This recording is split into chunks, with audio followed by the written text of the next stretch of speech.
Hi guys, welcome to another episode of The Art of the Binge. My name's Christian and today I'm going to be talking about Agents of S.H.I.E.L.D. Season 4.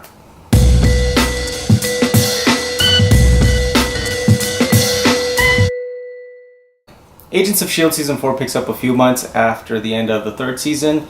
One of our main characters, Daisy, is pretty much just kind of been a street level rogue superhero, just fighting crimes here and there since she decided to quit S.H.I.E.L.D. after everything that happened in Season 3.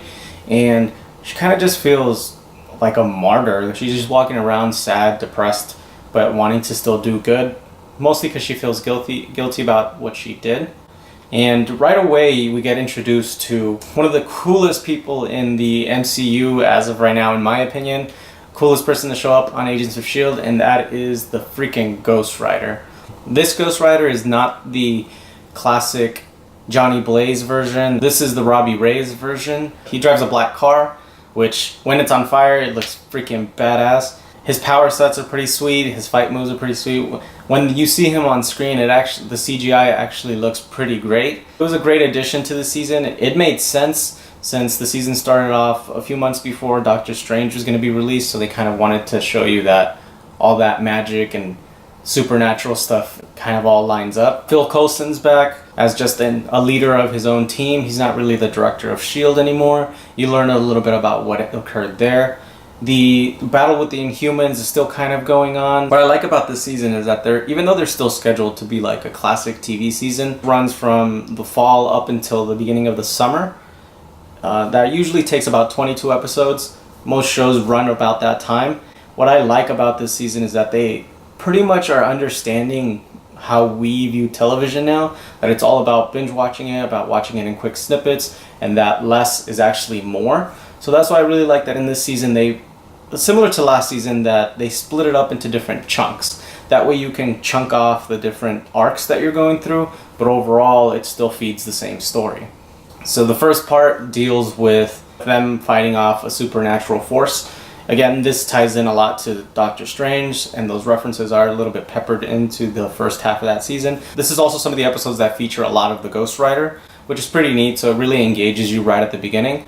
Then it kind of shifts to a smaller arc that was also going along with the first half of the season, in which you deal with LMDs. And for you comic book readers, you know that LMD stands for the Life Model Decoys. So it deals about the process of creating one, what the implications are of having one, and it kind of deals with the virtual world, which I thought that was one of the strongest parts of the season. It was kind of neat to revisit old characters from past seasons and kind of play a what-if scenario.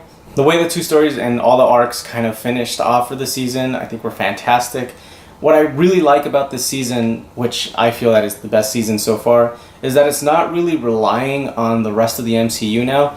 Similar to how the Netflix shows are doing their own thing. Even though everything is connected, and us as fans would wish that it was more connected, it's great to kind of see it live on its own, and it's done very organically. It's not really dependent on the rest of the MCU movies as opposed to the first two seasons that would reference a lot back to them. This one, while it kind of reminds you that it's all inside the same universe, it doesn't hit you over the head with it, which is kind of neat. That's why I feel that the ending kind of makes sense. I feel like it could go one of two ways.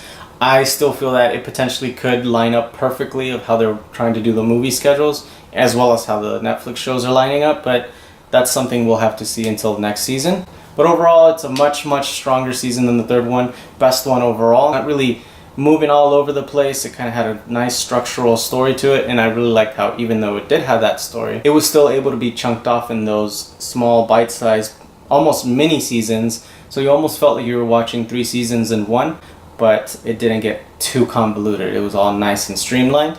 So that made it feel a lot better. I'm hopeful for next season. I don't know what direction they're going to take it in, but I feel that it's going to be pretty fun and exciting. So let me know what you guys think about Season 4 of Agents of S.H.I.E.L.D., what you guys are most looking forward to in Season 5, and what your favorite part of Season 4 was. But I will catch you next time.